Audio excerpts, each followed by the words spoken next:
여러분, 우리의 자녀들이 얼마나 더 건강하고 잘나고 똑똑하고 성공하고 출세하고 돈 벌고 유명한 자녀들이 되면 그때 만족하고 행복하시겠습니까?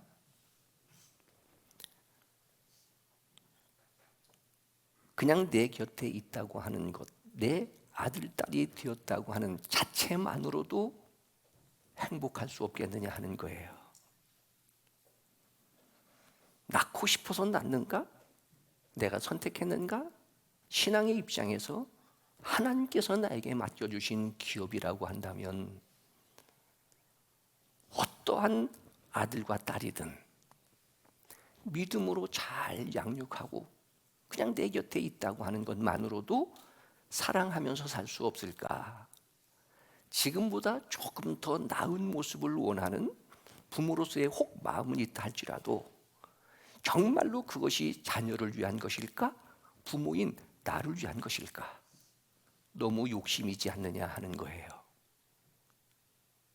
어느 책에 보니까 하나님께서 이 세상에 자녀들을 보내주시게 될 때는 두 가지의 방법 때문이랍니다. 하나는 부모님들이 믿음으로 사는데 너무너무 힘들고 어려운데도 불구하고 예배드리고 하나님 경외하며 사는 그 부모들을 힘을 주고 위로하고 용기를 주는 기쁨이 되어지는 자녀로 하나님께서 보내주셔서 그 아이가 건강하게 잘 성장하여 마치 부모님들을 뒷받침하는 거예요. 그런 자녀의 사명을 가지고 태어난 아이들도 있고, 또 하나는 성경에 보니까 나면서부터 소경되어진 자. 혹시 누구의 죄 때문입니까? 자기의 죄 때문입니까? 조상의 죄 때문입니까? 그런데 소경으로 태어난 그것도 하나님이 그를 통해서 하시고자 하시는 뜻과 목적이 있다. 그렇다면 소경으로 태어난 그 아이를 책임질 수 있는 능력도 있고 힘도 있는 좋은 부모에게 맡겨주셔서 그런 아이들을 그 세상에 태어나게 하시는 하나님의 계획과 섭리가 있다. 그렇다면 어떤 모습이든 하나님께서 나에게 맡겨주신 이 자녀로 인하여 그냥 기뻐하고 행복해하고 사랑하며 이렇게 살 수 없을까? 다시 지금 있는 자녀에게 무엇인가를 더 요구한다면 이건 내 욕심이지 않느냐 하는 거예요. 또 한 가지는 지금 우리의 가정, 물론 조금 더 잘 살았으면 좋겠고 넓은 집에서 살았으면 좋겠고 좋은 것 먹었으면 좋겠고 아이들에게 좋은 옷을 입혔으면 좋겠지만 혹시 그렇게 되지 않아도 믿음의 조상 아브라함과 그의 아들 이삭, 아버지 아브라함과 이삭이 창세기 22장에 보게 되어지면 제목을 붙여본다면 3일의 동행, 3일간의 동행. 100세 때 낳은 아들을 하나님이 바치라는 거예요. 요즘 선교사가 되라, 목사가 되라 이것만 해도 믿음 좋은 가정도 그렇게 쉽지 않아요. 소위 말해서 좋은 회사에 좋은 곳으로 취직하고 성공하고 판사되고 검사되고 하는 걸 원하지 목사 되라, 선교사 되라 하게 되어진다면 이건 부담스러울 거예요. 근데 아들을 하나님이 바치라, 이런 사역을 위해서 바치는 것이 아니라 번제의 제물로 죽여서 각을 떠서 불태워서 하나님 앞에 바치라고 하는 거예요. 만약에 이런 일들이 우리 가정에 있다면 그래도 예수 믿겠느냐? 그래도 교회 다니겠느냐? 그래도 예배 드리겠느냐? 그런 상황은 아니라 해도 가정에서 일어나는 조그마한 일들, 물론 겪는 사람들에게 있어서는 그것이 큰 아픔이라고 말할 수 있겠지만은 아들을 바치고 아들 죽는 것보다 더 큰 고통과 아픔이 어디 있겠어요? 그래 이 아버지 번제할 나무를 아들에게 지우고 그때 나이가 20살 플러스 마이너스 정도 되는 나이니까 지금 청년년 정도 나이입니다. 그걸 지우고 걸어가는 거예요. 사흘길을 걸어가는 거예요. 우리가 이렇게 한 것처럼 아버지 지금 번제에 쓸 나무는 내가 짊어지고 가는데 재물은 어디 있어요? 양은 어디 있어요? 근데 아버지 아브라함의 마음속에 누가 재물이에요? 네가 재물이에요. 아들이 재물이 되어지는 거예요. 그를 죽여서 하나님 앞에 불태워 드려야 되는 거예요. 아버지라고 부르는 이 아들의 질문에 아버지가 이렇게 대답합니다. 너야가 아니라 하나님이 준비하실 것이라. 이게 보통 대답이 아니에요. 굉장히 중요한 믿음의 대답, 신학적 대답이 되어지는 거예요. 하나님이 준비하실 것이라. 아버지의 이 믿음. 그런데 아버지와 함께 사흘을 동행하는 이 아들 이삭도 하나님이 자기를 위하여 준비하신다라는 이 아버지의 대답에 대하여 더 이상 따지지 않습니다. 더 이상 묻지 않습니다. 투덜거리지도 않습니다. 그냥 아버지가 하신 말씀을 믿고 그냥 따라가는 거예요. 이것이 부모 공경이라. 지금은 보이지 않지만 하나님이 준비하신다는 그 말씀을 믿고 따라가는 이삭. 오늘 말씀의 주제, 이게 뭐예요? 아버지 공경하는 거예요. 우리가 아는 것처럼 나중에 어디까지 가게 되어져요? 제단을 쌓고 이 아들을 결박합니다. 그리고 제단 위에 올려놓습니다. 칼을 가지고 아들을 때리치려고 하는 그 순간까지도 아들 이삭은 아버지 왜 그러세요? 지금 아버지 나이가 한 120 정도 되어지고 아들 이삭의 나이가 한 20 정도 되었다 하게 되어지면 이 노인 되어지는 아버지가 칼을 들려고 할 때 얼마든지 두 손 딱 잡으면 아버지 힘 못 써요. 지금 중고등부 정도 되어진다면 아버지나 어머니가 회초리를 들려고 하길 때 딱 잡으면 그거 이길 수 있어요? 그런데도 불구하고 아버지에 대하여 전혀 원망 불평하지 아니하고 아버지에 대한 신뢰, 믿음 혹은 부모 공경, 뭘 걸고요? 목숨을 걸고. 이게 감동의 드라마예요. 물론 세상 죄를 지고 가는 하나님의 어린 양 예수 그리스도에 대한 예표 계시적 사건이지만 먼저는 이런 부모가 되느냐 하는 거예요. 내가 하는 말에 대하여 자녀들이 이해가 되지 아니하여도 부모님이 말씀하신다면 아멘. 이런 부모가 되느냐라고 하는 것이고, 또 한 가지는 이런 아들이 있느냐 하는 거예요. 족장들의 기록은 창세기를 보게 되어지면 요셉도 마찬가지입니다. 아버지 아브라함에 대한 공경과 효도, 이 아버지에 대한 공경 때문에 형제들을 다 용서하게 되어지는 이 요셉의 효심. 물론 하나님의 마음에 합한 왕 다윗에게도 아주 못된 반역자 압살롬이라고 하는 아들도 있었지만, 그래도 신약 성경에 보게 되어지면 아버지의 재산을 유산으로 발려서 유산으로 받았다고 하는 것은 빨리 아버지 돌아가시기를 바라는 이 못된 불효자의 마음일 거예요. 그래 죽는 것보다는 나니까 아버지께서 그 둘째 아들에게 재산을 물려주는 겁니다. 유산입니다. 가지고 나가 허랑방탕하고 결국은 실패자가 되어집니다. 패배자가 되어지고 집으로 돌아오는 이 아들을 아버지 아무 조건 없이 과거를 묻지 않고 냄새나는 이 아들을 껴안으면서 살았다가 죽었다가 살았다가 막 이렇게 하시면서 잔치를 벌이는 아버지의 마음 돌탕. 복음적 측면에서는 바울이 디모데를 내가 복음으로 너를 낳았다 믿음의 아들이다 일컬어지는 아버지와 아들. 계속되어지는 이 에베소서의 말씀이 오늘 1절로 4절까지에도 아버지와 아들과의 이 믿음의 문제인데, 자, 이 신층의 믿음으로 말미암아 의롭다함을 받은 거룩한 그리스도인, 거룩한 하나님의 자녀들이 어떻게 이 세상을 살아가느냐라고 하는 삶의 현장 중에 최초의 현장이 어디예요? 내가 태어나자마자 만나는 부모님에 대하여. 세상에 수많은 기업이 있지만은 농사로 일컬어지게 될 때에 자식 농사라 일컬어지는 나에게 내 사랑을 통해서 내 몸을 통해서 이 땅에 태어진 자녀들을 제일 먼저 만나게 되는 그 가정이 교회, 교회가 가정. 그러니까 이 믿음의 실천의 현장. 율법사가 예수님에게 찾아와 예수 믿는 그리스도인으로 어떻게 사는 것이 최고 잘 사는 것입니까? 법을 요구했을 때에 마음, 뜻, 성품을 다하여 하나님 사랑하고 이웃을 내 몸처럼 사랑하라 하시는 이 세 계명을 실천하며 살아가는 그리스도인의 삶의 현장이 어디라고요? 가정이라.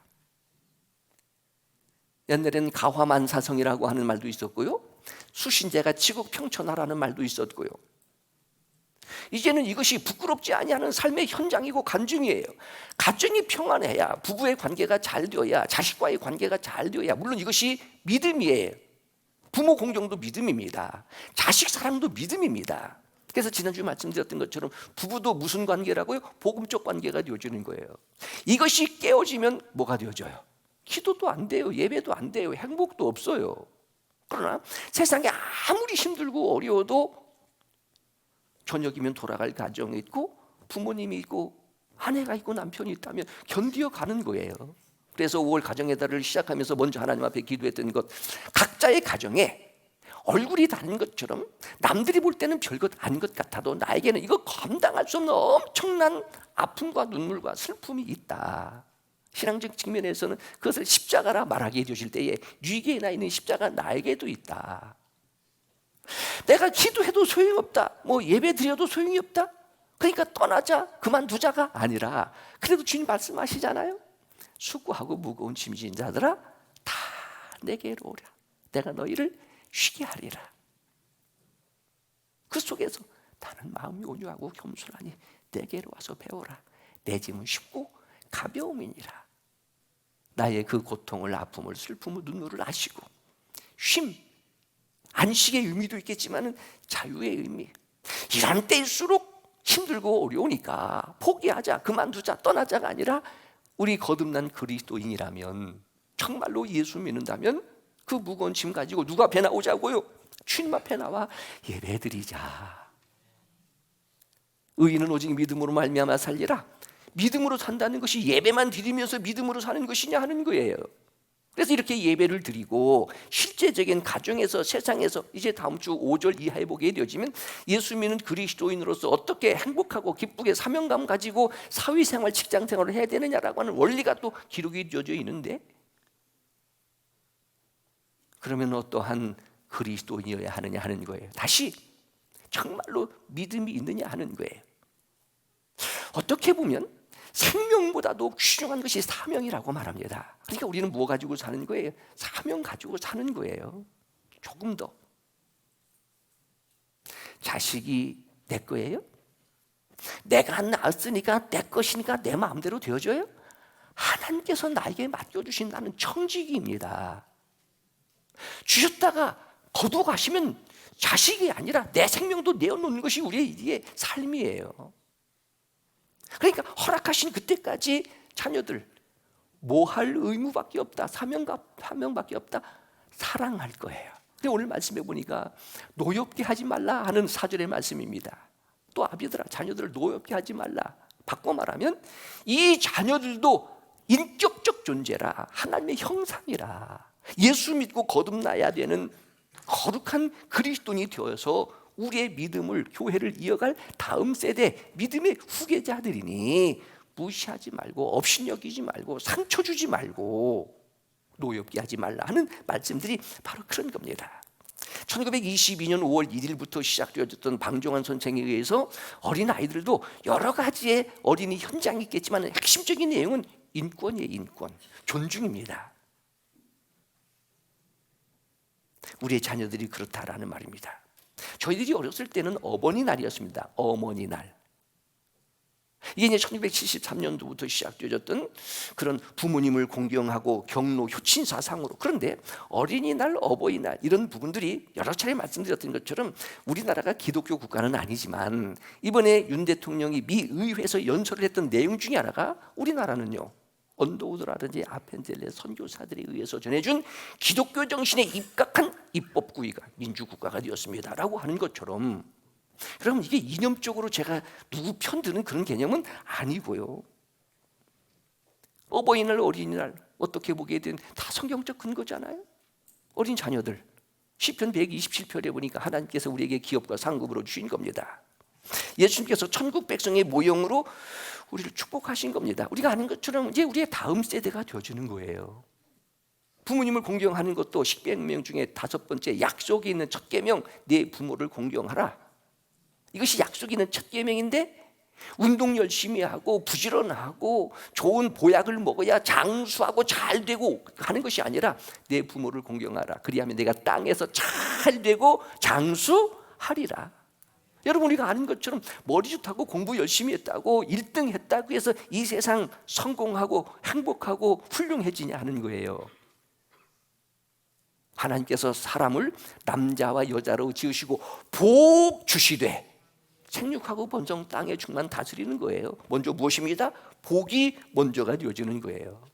그러니까 이 5계명이 바로 그렇게 되어지는 겁니다. 우리 어린이 주일에, 어버이 주일에, 여기는 지금 아직 어리기 때문에 오늘 말씀에 대한 일방적 수혜의 혜택자만 되어질 것이지만은 우리 자녀들은, 또 우리는 부모이면서 혹시 자식도 자녀가 되어지잖아요. 저 같은 경우는 부모님이 지금도 살아계시기 때문입니다. 꼭 정해진 날만 부모 공경하고 어린이들을 사랑하는 것이 아니라 너무너무 1년 내내 그렇게 부모 공경해야 되고 자녀들을 하나님의 말씀으로 잘 양육해야 되는 것인데, 이게 힘들고 어려운 말세는 부모를 거역하고 했으니까, 그러니까 정해서라도 다시 회복하게 되어지는 기쁘신 의도가 있다. 중요한 것, 심은 대로 거두는 거예요. 내가 부모님한테 잘하게 되어지면 자식들이 우리에게도 잘하게 되어지고, 이미 알려진 내용이기는 하지만 자식이란 낳았을 땐 일촌, 사춘기가 되어지면 남남, 군대 가면 손님, 장가 가면 사돈, 대학 가면 사촌, 군대 제대하면 팔촌, 애 낳으면 동포, 이민 가면 해외 동포. 잘난 아들은 나라의 아들, 돈 잘 버는 아들은 사돈의 아들, 빚진 아들은 내 아들. 자녀를 출가시키면 장가간 아들은 큰 도둑, 시집간 딸은 작은 도둑, 며느리는 좀도둑, 손자는 떼강도. 장가간 아들은 희미한 옛 그림자, 며느리는 가까이 하기엔 너무나 먼 당신, 딸은 아직도 그대는 내 사랑. 아들 둘 둔 엄마는 이 집 저 집 떠돌다가 노상에서 죽고, 딸 둘 둔 엄마는 해외여행 다니다가 외국에서 죽고, 딸 하나 둔 엄마는 딸내 싱크대 밑에서 깔려 죽고, 아들 하나 둔 엄마는 요양병원에서 죽는다. 재산 안 주면 맞아 죽고, 밥만 주면 쫄려 죽고, 다 주면 굶어 죽는다. 그럼 웃으면서 우리가 할 수 있는 이야기지만 어떻게 보면 사회적 분위기가 그렇게 가고 있어요. 오래전에 제가 읽은 책 중에 대학생들에게 부모님이 어느 정도 사셨으면 좋겠느냐라고 했을 때에 60대 초반이랍니다. 그걸 비하면 나는 지금 벌써 죽었어야 돼요.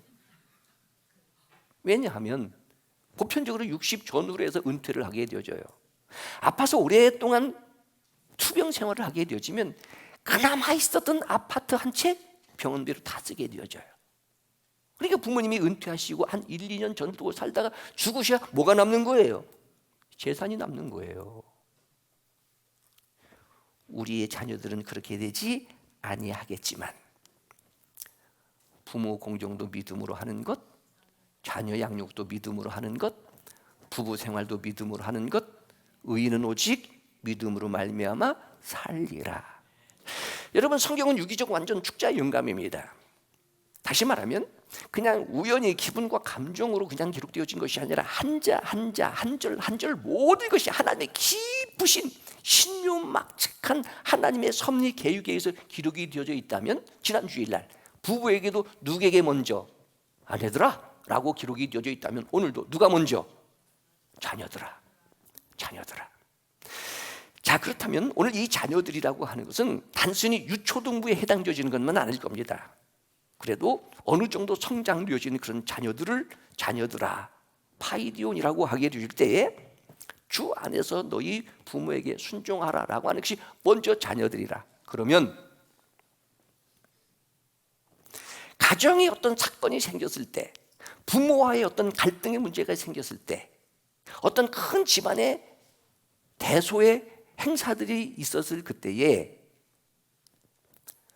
부모들이 먼저 사랑한다, 용서한다, 만나자 하기 이전에 누가 먼저 해라? 자녀들이 먼저 해라. 이게 성경의 원리예요. 성경의 원리. 근데 자녀들은요, 요즘 혼밥, 혼행, 뭐 이런 이상한 것들이 많다 보니까 부모들이 먼저 잘못했다고 해야 되고, 부모들이 먼저 주어야 되고, 부모들이 먼저 사랑한다 해야 되고. 근데 오늘 말씀해 보니까 자녀들이 먼저 하는 거예요. 물론 나를 낳아주신 DNA, 혈연적 DNA 계통에서 이 부모도 있지만, 여러분, 나를 가르쳐 주신 스승도 부모입니다. 옛날에는 사부라고 불렀습니다. 사부. 제가 청년들을 가르쳤던 서울의 부교육자 생활을 할 때, 전도사 때는요, 청년들이 저를 전도사라고 안 불렀습니다. 사부님이라고 불렀습니다. 제가 사부님. 그래서 스승도 부모예요. 세상을 어떻게 살아야 되는지 지식도 가르치고 사회생활에 대한 지혜도 가르쳐주신 스승도 사부라. 그러니까 스승의 날이 있잖아요. 복음적 측면에서는 복음으로 내가 너를 낳았도다, 바울이 디모데를 믿음의 아들이라 불렀던 것처럼. 그래서 천주교에서는 교황을 파파라고 부르는 이유가 바로 그런 의미고요. 이런 시작으로 인하여 이 세상을 주신 영원한 하나님이 우리의 뭐가 되시는 분입니다. 아버지가 되시는 분입니다. 1차적으로 나를 낳아주신 부모님, 내가 만나는 사부님, 이 가까운 부모님에게 순종하는 이 순종이 뭐의 순종이 되어져요? 영원한 보이지 아니하지만 지금도 살아계신 하나님 아버지에 대한 순종이 되어지는 거예요. 그래서 가화만서성이 되어지는 그런 것들이 되어지고요. 이제 계속 되어지는 말씀이기는 하지만 신약성경 골로새서 3장과 같은 경우도 부모님께 행하는 것이 주님을 기쁘시게 하는 것이라, 부모님께 공경하는 것이, 부모님께 순종하는 것이 주님을 기쁘시게 하는 것이라, 골로새서 3장 20절의 말씀이고요. 근데 이 순종한다라고 하는 1차적인 것은요, 물론 말씀을 잘 듣는다, 말씀을 따른다, 말씀하시는 것에 이해한다 의미지만은 전체적인 의도는요, 부모를 인정하는 거예요. 존중하는 겁니다. 다시 말하면 부모님이기 때문에 순종하는 거예요. 다른 어떤 것보다도 그냥 부모님이기 때문에 부모님의 인격과 자존심을 지켜드리는 거예요. 부모님들, 지금 저도 마찬가지지만은 지금 이 핸드폰으로 뭘 시키고 뭐 하고 하는 거 잘 모르는 것들도 많이 있어요. 소위 말해서 라떼입니다. 라떼 시대. 그러니까 젊은 아이들이 부모님들 그까짓 것도 모르고 지금 여기까지 국가의 발전과 가정을 지켜왔던 그 힘이 누구냐? 이게 부모들이라.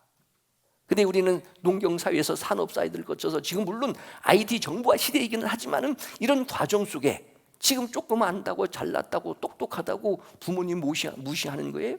그러면 안 된다. 순종이라고 하는 것은 예라고 하는 말씀을 들어주는 의미도 있겠지만 부모님은 부모님이에요. 우리가 하나님을 섬기는 이유가 뭐예요? 내가 하나님께 요구한 대로 하나님이 다 들어주셔요? 안 들어주십니다. 때에 따라 하나님 왜 그러시는 거예요? 어떻게 보면은 구약시대의 선지자들의 갈등과 몸부림이 그렇잖아요. 하나님 지금 뭐 하시는 거예요? 어디 계신 거예요? 왜 악한 사람들이 잘 되고 의로운 자들이 핍박과 고난을 받으면서 사는 거예요? 이런데도 하나님 지금 어디 계신 거예요? 마치 지금 우리가 내가 이렇게 힘들고 어려운데 하나님 지금 못하고 계시는 거예요. 어떻게 보면 내가 원하는 대로 일이 이루어지지 않아도 그래도 하나님을 섬겨야 하는 이유, 예배드려야 하는 이유, 하나님은 그냥 하나님이시니까, 부모님은 부모님이시니까 이게 인격과 자존심을 지켜드리는 거예요. 이게 순종이라. 근데 2절의 말씀에 보면 내 아버지와 어머니를 뭐 하라고요? 공경하라. 순종이라고 하는 것이 내면적 세계 속에서 그렇게 하는 공경이라고 한다면, 효도라고 하게 이루어진다면, 이 공경이라고 하는 것은요, 물질을 드리면서 효도하는 것이 공경입니다. 효라고 하는 것이 아들이 부모님을 뭐 하고 있는 거예요? 업고 있는 거예요. 그래서 부모님께 효도하게 되어지는 때에 물론 예 하는 것도 있겠지만은 부모님의 필요를 채워드리는 거예요. 어디 편찮으신지, 필요한 것이 없는지. 뭐 요즘 부모 공경으로 선물을 드린다 하게 될 때에 가장 큰 좋은 선물이 뭐라고요? 뭐니 해도 돈이라는 것처럼 드리는 거예요. 나를 키우기 위해서 먹고 싶은 것, 입고 싶은 것, 사고 싶은 것, 그거 다 포기하고 뭐 했어요? 오직 자식을 위해서. 그래서 이런 글이 있었잖아요. 아버지 어머니 사랑합니다 라고 하는 그 글에 우리 엄마는 엄마가 보고 싶지 않은 줄 알았다. 우리 엄마는 첫사랑도 없는 줄 알았다. 우리 엄마는 아프지도 않는 분인 줄 알았다. 우리 엄마는 늦게 주무시는 것, 잠이 없는 줄 알았다. 좋아하시는 음식도 없는 것 줄 알았다. 우리 엄마는 언제까지든 항상 내 곁에 계시는 줄 알았다. 근데 부모님이 뭐 했어요? 돌아가셨어요. 부모 섬기기를 기다려주지 않으시는 거예요. 아버지도 마찬가지. 우리 아버지는 하루도 쉬는 것을 좋아하지 않는 줄 알았다. 우리 아버지는 시집가는 딸 보면서 그냥 기뻐 좋아하신 줄만 알았다. 우리 아버지는 주머니에 항상 돈이 넉넉히 있는 줄 알았다. 우리 아버지는 아무리 멀고 험한 길을 걸어가도 두려워하시는 줄 알았다. 우리 아버지는 눈물 한 방울도 없는 줄 알았다. 당신이 자식이었을 때는 몰랐지만, 내가 어린 부모 밑에 있을 때는 몰랐지만, 부모님 당신이 그랬듯이 내가 이제 당신처럼 내 자식의 부모가 되어보니 알겠습니다. 저는 개인적으로 아직도 부모님이 살아계셔서 아버지, 어머니라고 부를 수 있는 것이 행복합니다. 이 일이 옳으니라 하는 게 옳으니라. 성경에, 신약 성경에만 물론 183번 기록되어진 이 옳으니라라고 하는 절대적 가치를 강조할 때 사용되어지는 거예요. 마땅한 거예요. 어떻게 보면 철륜이에요. 왜?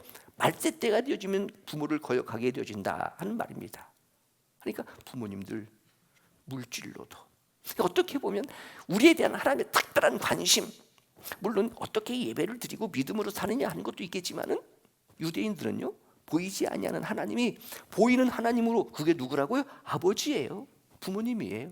그러니까 약속이 있는 첫 계명이 되어지는데, 무슨 약속이 있다? 내가 땅에서 잘 되고 장수하리라. 여러분 한번 보세요. 머리 좋고 1등 했다고 해서 세상에서 성공하고 행복해요? 그렇지 않잖아요. 여러분 목사 입장에서 어떻게 저런 게 1000명, 2000명 이렇게 목회를 하지? 학교 가서 맨 앞에서 1등한 사람은요 지금도 100명도 안 되는, 물론 크다 작다로 가지고 행복하다 뭐 성공했다 이렇게 표현되는 것은 아니지만, 그래도 결론은 뭐예요? 하나님의 약속입니다. 하나님의 축복입니다. 부모 공경하면 내가 잘 되고, 구약 성경에서는 물질적 축복이고 신약 성경까지 합치게 되어지면 영적인 축복까지 되어지는 거예요. 물질의 축복과 영적인 축복을 포함하여 내가 땅에서 장수하리라. 누구에게 하신 약속이라고요? 부모 공경하는 자에게 주시는 약속이라. 이것이 잠언 지혜의 소신이라 일컬어지는 23장 22절에도 계속 그렇게 되어져 있어요. 부모님이 나이 들어 늙어간다고 너 경히 여기지 말아라. 무시하지 말아라. 내 부모를 즐겁게 해라. 내 부모를 기쁘게 해드려라. 예수님도 여러분 나사렛 부모님께 대하여 순종하여 받드시더라. 누가복음 2장에 기록이 되어져 있고요. 십자가에 처자는 고통 속에서도 여자여 보소서 아들이니다. 보라 내 어머니라. 자기의 육신의 어머니 마리아를 사도 요한에게 부탁하게 되어지고요. 오늘 이러한 내용 속에 우리 자녀들을 이렇게 하나님께서 나에게 주신 기업과 상급으로 말씀으로 잘 양육시키되, 자녀들은 부모님을, 그러니까 이것도 신문대로예요.